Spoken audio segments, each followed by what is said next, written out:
Hello and welcome to the Practical English Podcast. My name is Mike. And I'm Angela. We are so happy you are joining us today. Today, we have a very important topic for anyone who is working or looking for a job. We're talking about work and simple professional English. That's right. Using English at work can feel scary, but it doesn't have to be. We are going to teach you simple, useful phrases for everyday work situations. We'll cover how to talk about your job, introduce yourself, talk about your workday, ask questions, and much more. Exactly. By the end of this episode, you will feel more confident using English at work. So, are you ready, Mike? I am ready. Let's start with our first topic, talking about your job. Okay, so this is a very common situation. Someone asks you, what do you do? Or what is your job? How do you answer? The easiest way is to use the structure, I'm a plus your job title. For example, I'm a doctor or I'm an engineer. Remember to use a or an. A for jobs that start with a consonant sound, like a teacher, and an for jobs that start with a vowel sound, like an accountant. That's a great tip. Another useful phrase is, I work in plus a department or field. For example, you can say, I work in marketing or I work in education. Right. This is good if you don't have a simple job title. You can also say where you work. For example, I work for a technology company, or I work at a hospital. Let's do a quick practice. Angela, what do you do? I'm a graphic designer. I work in the creative department. What about you, Mike? I'm a project manager. I work for a construction company. See? Simple and clear. Perfect. So, listeners, practice this at home. Ask yourself, what do I do? And answer using these phrases. Now let's move to our second topic, introducing yourself at work. This is so important, especially on your first day. It really is. You want to make a good first impression. So, what can you say? You can walk up to someone, smile, and say, Hi, I'm Mike. I'm the new project manager. It's friendly and gives all the important information. That's great. You say your name and your new job. After they tell you their name, you can say, It's nice to meet you, or It's a pleasure to meet you. Nice to meet you is very common and friendly. Let's imagine an example. Angela, you are a current employee, and I am the new guy. Okay, sounds good. Hi, excuse me. I'm Mike. I'm new here. I'm the new project manager. Oh, hi, Mike. Welcome to the team. I'm Angela. I'm a designer here. It's nice to meet you. It's nice to meet you too, Angela. That was a perfect, simple introduction. A great tip is also to ask a question to continue the conversation, like, how long have you worked here? Or what team are you on? That's a great point. It shows you are interested in your new colleagues. Okay, so now you've introduced yourself. Let's talk about our third topic, talking about your workday. People often ask, how was your day? Or what are you working on? It's good to have a simple answer ready. Right. You can use simple adjectives to describe your day. For example, it was busy, it was quiet, or it was productive. Productive means you got a lot of work done. Right. If you want to give more detail, you can talk about your tasks. Some important words are emails, meetings, reports, projects, and deadlines. A deadline is the time you need to finish something. So you can say something like, this morning I answered a lot of emails, or I have a meeting at 2 o'clock this afternoon. Another good one is, I'm working on the new marketing project, or I have to finish this report by Friday. The deadline is soon.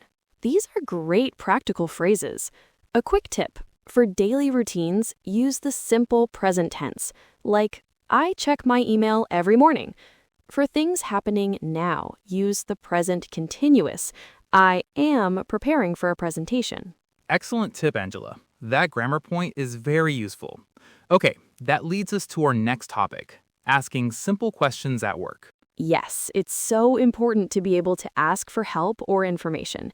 It's okay not to know everything, especially when you're new. Definitely. So how can you ask questions politely? A great way to start is with, excuse me. This gets someone's attention nicely. Right. Then you can use phrases like, could you help me with? Or can you show me how to? For example, excuse me, could you help me with the coffee machine? That's a very important question. Or, can you show me how to use this software? To ask for the location of something, you can say, where can I find? Yes, like, where can I find the meeting room? Or where can I find the supply closet? It's also very useful to ask about time.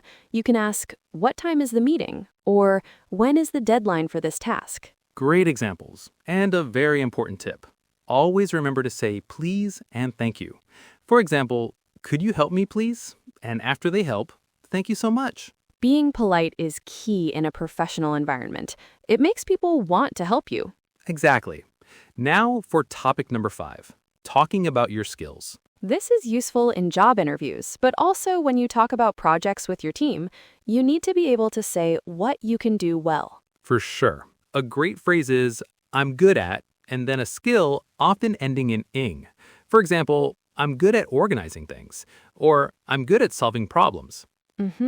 Another powerful phrase is, I have experience with, followed by a noun. For instance, I have experience with customer service, or I have experience with social media marketing. And don't forget technical skills. You can say, I can use, and then the name of the software or tool, like I can use Microsoft Excel, or I can use Photoshop. Let's combine them in an example. If someone asks, what are your strengths? I could say, well, I'm good at communicating with people. I have 5 years of experience with sales, and I can use Salesforce software. That's a fantastic, confident answer. A practical tip is to write down a list of your skills in English so you're prepared to talk about them when you need to. That's a wonderful idea. Okay, let's move on to a skill that makes many learners nervous, making phone calls. Oh, yes. Phone calls can be tricky because you can't see the other person's face. But with a few key phrases, it becomes much easier. So let's start with how to begin a call. When you call someone, you should say who you are. Hello, this is Angela speaking. Or, hello, this is Angela from ABC Company. Right. Then to ask for someone, you can say, may I speak to Mike, please? Or could I speak to Mike, please? Using may or could is more polite than can. What if that person is not available? The other person might say, I'm sorry, he's not at his desk right now. Can I take a message? To leave a message, you can say, yes, please. Could you ask him to call me back? Or please tell him Mike called. And it's a good idea to leave your phone number. Exactly. A tip for phone calls is to speak a little more slowly and clearly than you normally would. And don't be afraid to say, sorry, could you repeat that, please, if you don't understand something. That is the most important tip. It's better to ask again than to misunderstand. Okay, we have reached our final topic for today, writing simple emails. Emails are a huge part of modern work life. Let's break down a simple professional email into 4 parts. Okay, part 1, the subject line. This should be short and clear. For example, meeting on Friday or question about the report. Perfect. Part 2, the greeting. For a formal email, you can write, Dear Mr. Smith, or Dear Ms. Jones. If you know the person well, you can write, Hi, John, or Hello, Susan. Right. Part 3 is the most important, the body of the email. Start by saying why you are writing. I am writing to confirm our meeting, or I am writing to ask a question about. Keep your sentences short and simple. And part 4 is the closing. Common professional closings are best regards, kind regards, or sincerely. Then on the next line, write your name. Let's give a full example. Subject, marketing meeting. Body, Dear Angela, I am writing to confirm our meeting on Tuesday at 10 a.m. Please let me know if this time is still good for you. Closing, best regards, Mike. That's a perfect professional email. Clear, simple, and polite. A final tip, always check your email for spelling and grammar mistakes before you click send. Great advice. Wow, we have covered a lot today. We really have. Let's do a very quick recap of some key phrases. To talk about your job, I'm a, or I work in. To introduce yourself, hi, I'm name, I'm the new job title. To ask a question, could you help me with? To talk about skills, I'm good at, or I can use. For phone calls, may I speak to, please?